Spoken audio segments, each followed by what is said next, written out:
and welcome into the Nashville Native. Thank you for tuning in today. I'm your host, Justin Hawkins, and I am the Nashville Native. Here on the Nashville Native, it's a weekly reminder that we talk all things Nashville sports, but we also want to take your suggestions for out-of-market sports coverage. That can be baseball, college football, anything, you name it. I'll cover it. If you want to follow along, you can go on YouTube, Facebook, Twitter, or Instagram, drop a like, drop a comment, or subscribe. You can also leave a suggestion through an email, and we will get back to you. Today, we've got a big show coming up for you. We have a Week 2 recap of the Buffalo Bills and the Tennessee Titans on Monday Night Football. Plus, we go out of market covering Albert Pujols striking again for the St. Louis Cardinals. This is all next on the Nashville Native. What's good, Titans fans? Oh, that's right. Not much. The Titans fall 41-7 on Monday Night Football to the Buffalo Bills. And it has me questioning just about everything that goes on with the Titans. Either way you look at it, it was not a good game across the board. Now, they did start okay, but they did not finish, as you clearly know. Now, if you want us to just go ahead and start with this, we can just start with some good news, if there is any. If you believe it, the AFC South just sucks. I mean, I'm just saying, it's pretty bad this year. Look, Duval. Jacksonville Jaguars are off to a 1-1 start after beating the Indianapolis Colts on Sunday 24-0. If that doesn't tell you that the AFC South is bad, I don't know what does. So if you want to look at a positive, it's Week 2. The Titans are 0-2, last place in the division, but the Texans and the Colts are tied at 0-1-1, and then the Jacksonville Jaguars are ahead of the South with a score of 1-1. So, if there is a bright side, it's that it's Week 2, 15 games left on the season. The Titans still can win the division. So, but it's going to take some changes. It's going to take some time, and we got to bear with that. So, now I will say, let's just go ahead and start on Buffalo.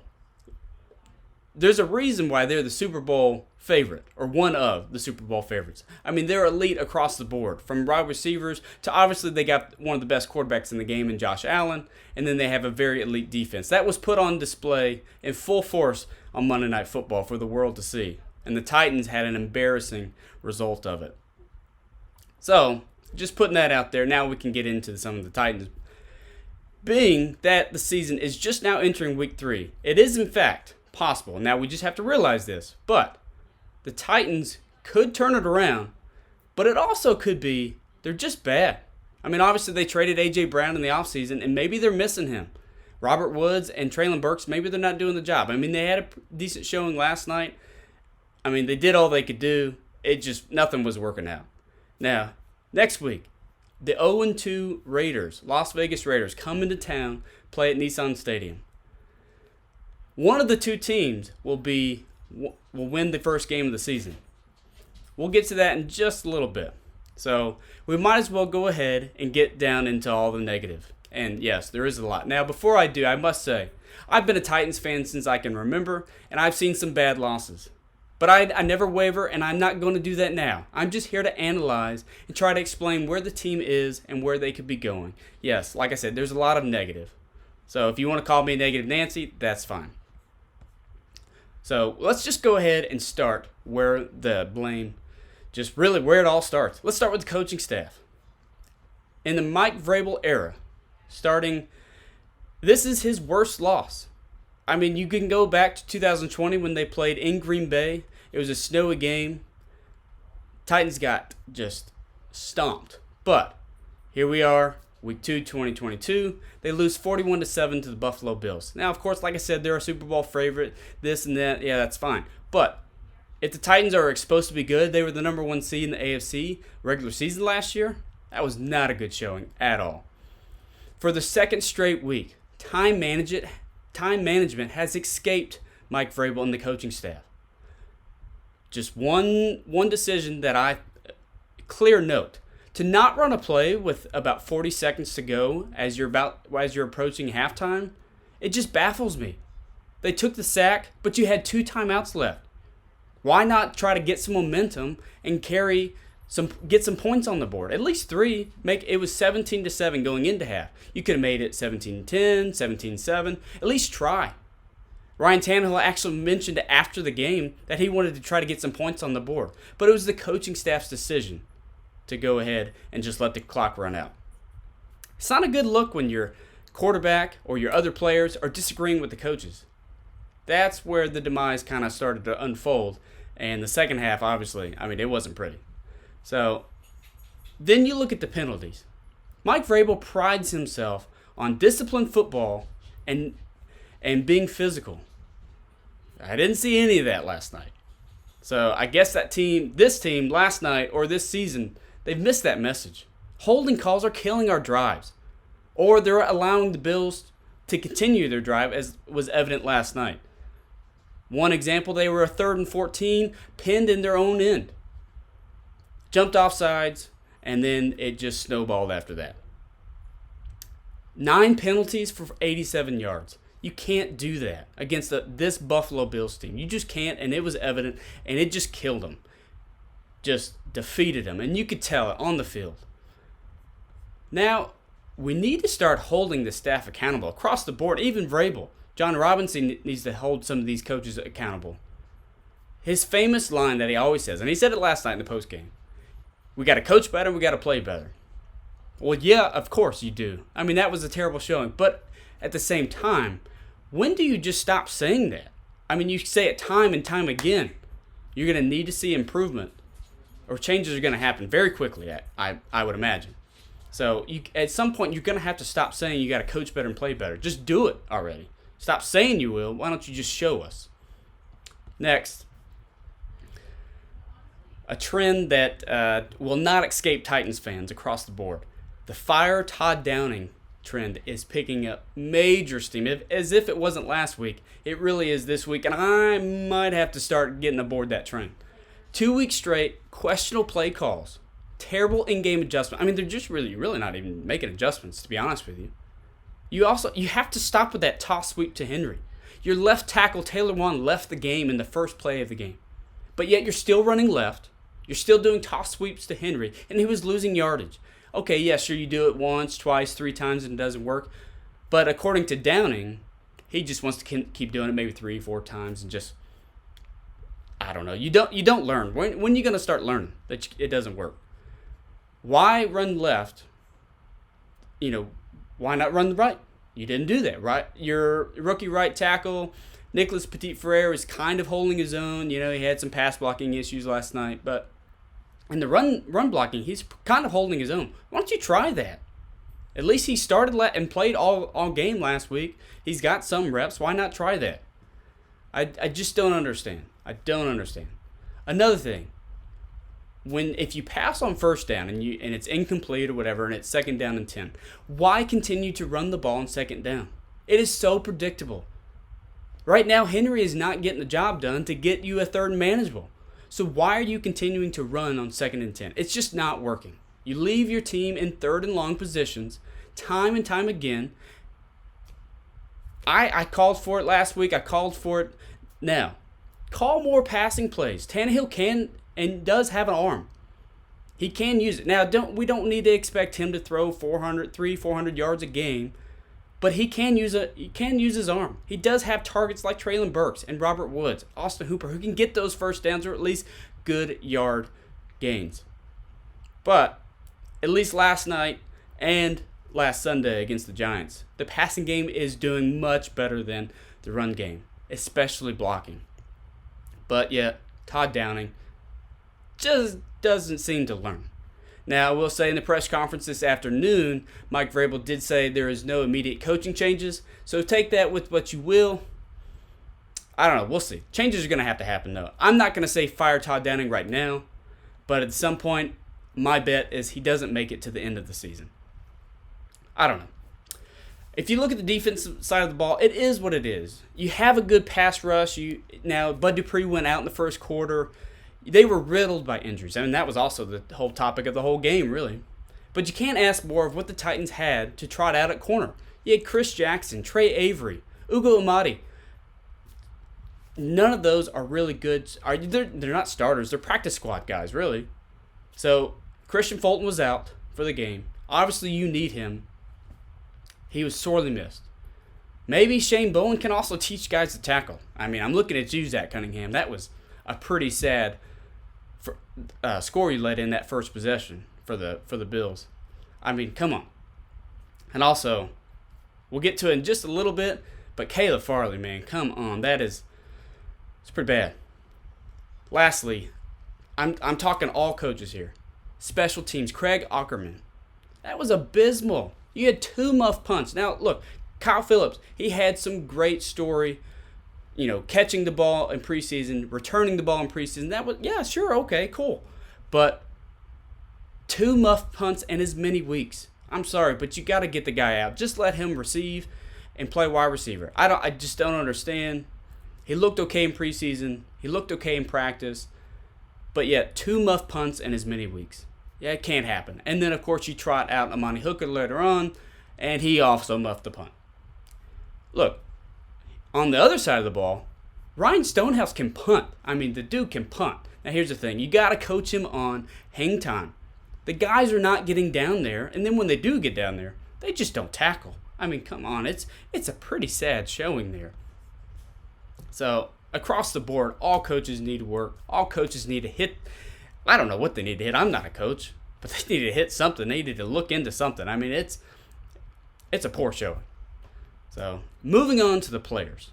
I don't even know where to start, to be honest with you. Nobody had a good game. I don't know. Well, let's just start with the injuries. How about that? Left tackle Taylor Lewan, on the very first offensive play, goes down with a knee injury. I'm pretty sure it was his right knee, which is where he had his ACL injury. And he doesn't return to the game. He actually was carted off the field after going into the tent. Now, even before that, if this was not a bad omen, Trenton Cannon on kickoff got hurt. And he left for the game. Pretty bad. But moving back to Taylor Lewan, his injuries have become a problem. I don't even remember the last time he had a full season. I know it was at least 3 or 4 years ago before his suspension and ACL tear. We're going to have to see how much time he misses, but obviously I don't think Dennis Daly is going to be a long-term solution by any means. We're going to have to go do something. We have some cap space, but right now the injuries, it's a problem. Bud Dupree went down in the first quarter. You lose some of your pass rush. You lose some of your run defense. I mean, not that it's that big of a deal with him in it anyways, but that's a big thing on your defense that you're missing.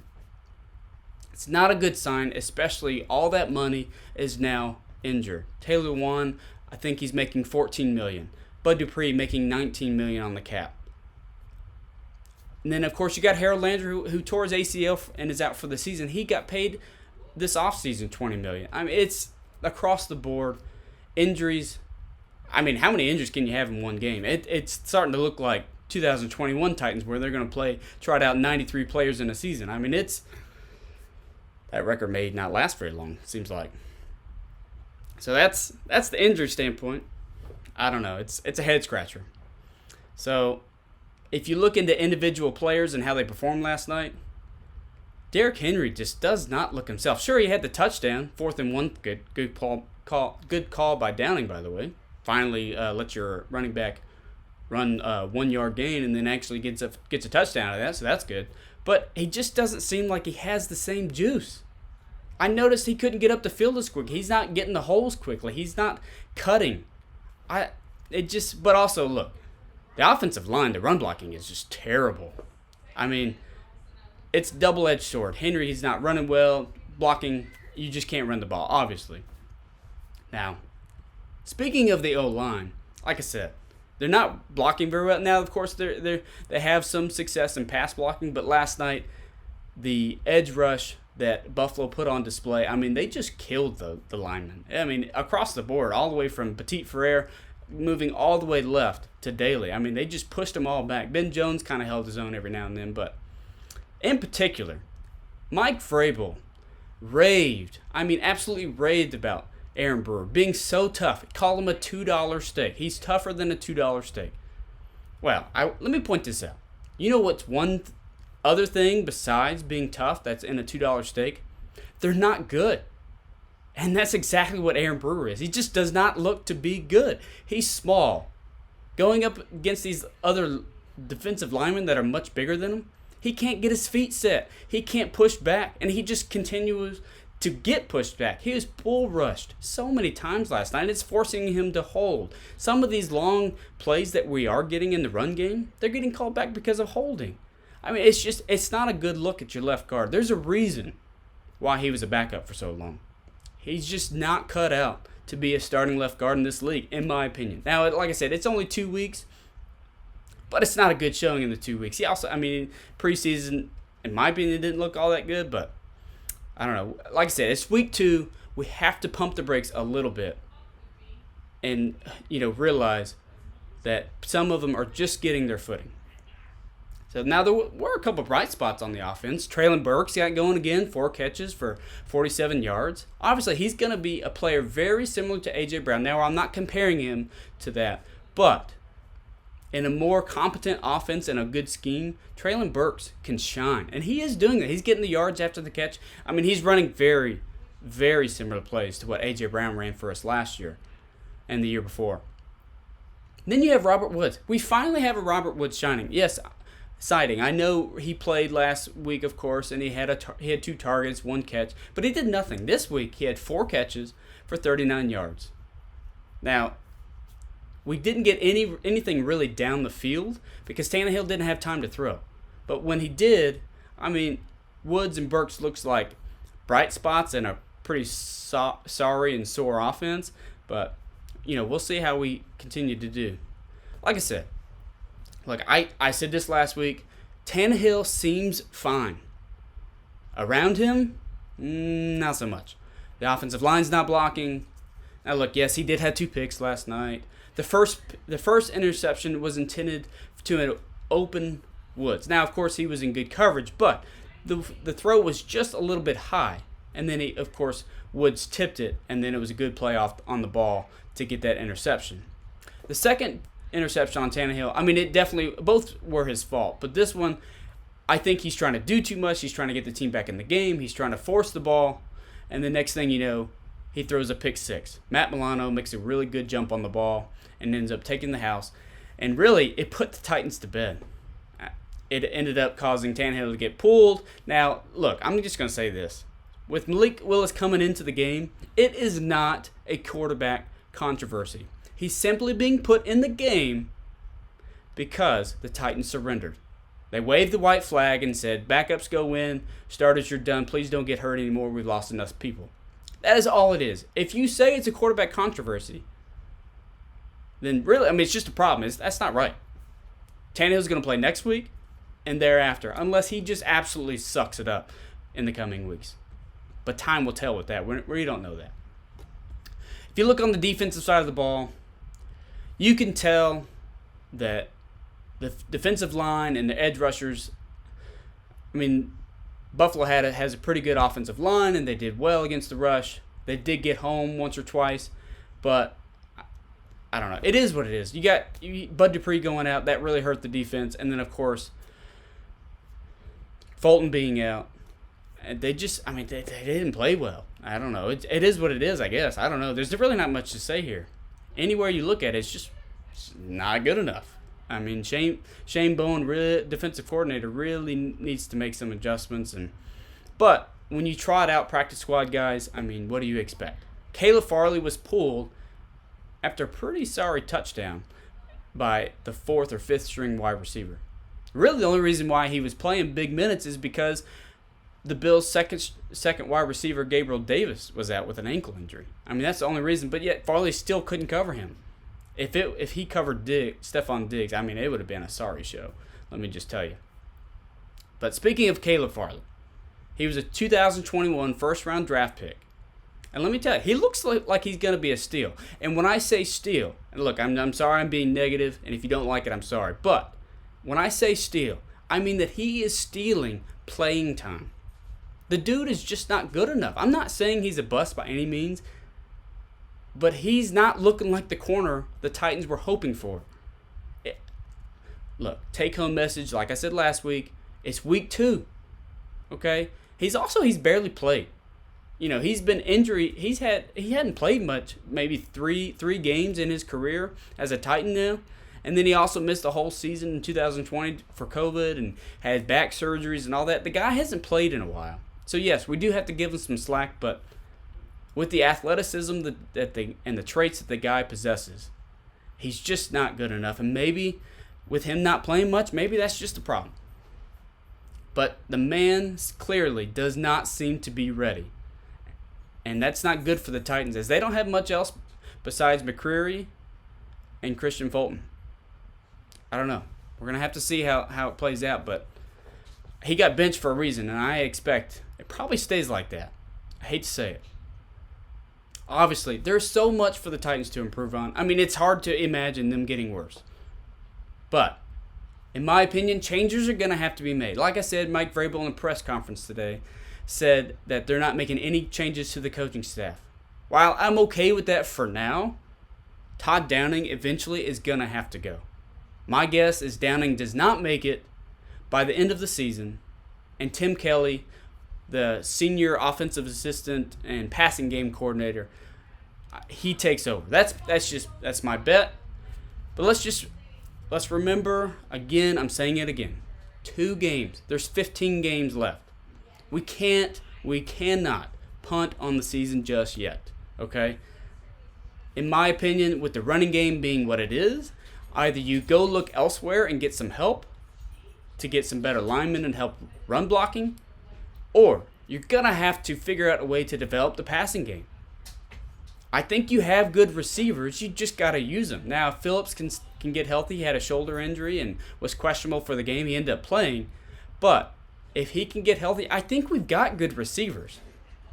It's just utilizing them, and I don't think Downing does a very good job of utilizing them. He likes to run. It's run, pass, run, pass. That's a Titans mantra, I feel like. They probably have a sign posted up in their locker room that says run, pass, and then punt. I don't know. Anyways, can't punt on the season just yet. Develop the passing game. Try to get the run game going. Secondly, that's just my opinion. But now, let's look to next week, as the Titans will come back home to Nissan Stadium and take on the Las Vegas Raiders. They are also coming in at 0-2 on the season. So like I said, one of these teams will be winning their first game, unless they of course tie, which that is just a whole nother story ball game. But when the Raiders walk into Nissan Stadium, their 0-2 start to the season is a little bit different, in my opinion, than how the Titans are entering. I don't know if you watched the game last week against the Cardinals, but the Raiders were up 20-0, and the Cardinals came all the way back and won in overtime. So, my opinion is that the Raiders are coming in determined, pissed off. The first game against the Chargers was a good game, good close game, but they didn't win. Last week, they were ahead, should have won, and then just gave up or just let the Cardinals and Kyler Murray just walk right on back and take that game over. I think they're coming in determined. I think because they don't want to start 0-3, but neither do the Titans. But the thing is about the Titans that I will say, last week's loss, while it probably pisses the Raiders off and it probably pisses the Titans off too, I think the Titans were defeated. Not just physically, but mentally. I think that was a game that makes them think, what did we just do? Where do we go from here? We got to get back to basics. We got to do this. We got to do that. Trying to make excuses. Trying to figure out this. The Raiders have pieces. Derek Carr at quarterback. He's okay, mediocre, kind of middle of the league. But he's got a good arm, and he can get the ball to his receiving weapons. We've got Devontae Adams, who's top 5 in the league. Then you've got Darren Waller, which is top 5 tight end in the league. Hunter Renfrow may play, may not play. He's questionable with an injury. But then you got Josh Jacobs, running back. They've got the weapons. And then, of course, they've got a good defense. They added Chandler Jones in the offseason. I don't know if you Titans fans remember Chandler Jones in the first game of the season last year when he played for the Cardinals. He had a pretty good sack total that day against Ryan Tannehill. So I bet they come in determined, and the Titans come in defeated. My thought is that they'll lose their third straight game. Now, right now they're sit 0-2. They've not done that since 2012. 0-3. The season's not looking too good for the Titans. Like I said, I'm not punting just yet, but it's not looking good. They've got to make some changes. There are some positives, like there always is. Like I said earlier, the AFC South is bad. So, believe it or not, the Titans still have a chance to win the division. If they can get things turned around, if they can get Derrick Henry in the run game going, and if they can get that passing game going and continue good, solid defense, I think they can still win the AFC South. But the changes and the mentality's got to start changing right now, today. And as we look into the Raiders coming on Sunday. But it's going to be a test. Hopefully the Titans are ready. Now, as we move on, the last thing that we're going to talk about today is we're going to go out of market to St. Louis. Albert Pujols is chasing history. 700 home runs has only been done 3 times in Major League Baseball history. Barry Bonds, Babe Ruth, and Hank Aaron have all hit 700-plus home runs in their careers. Right now, Albert Pujols has hit 698 career home runs. He passed Alex Rodriguez at 696, so he's in sole possession of 4th place. With about 14 games remaining on the season, he needs just 2 more to do something only 3 other hitters have ever done. It is a story that I've been following personally for about 2 months now. And I continue. I'm glued on my phone. I'm watching at-bats or I'm watching on TV. It's a story that I'm following, and you should pay attention to as well, because you never know this kind of history. It may never happen again. Now, Aaron Judge, on the other hand, he probably could get close to that. But, I mean, for Albert Pujols to have two-way, he should be playing about every game. Now, he's not the same field player that he once was and whatever. He plays, he's the DH or he's the pinch hitter or whatever. He should be in every game. If I'm the Cardinals manager, Oliver Marmol, I'm putting the dude in. Go hit you a home run. Go hit you 2 home runs. I really hope he does it. He's on pace for it. But like I said, it's getting down to the wire. We're in the last month of the season, and Cardinals are in first place in their NL Central Division. I think they're about 8 games ahead.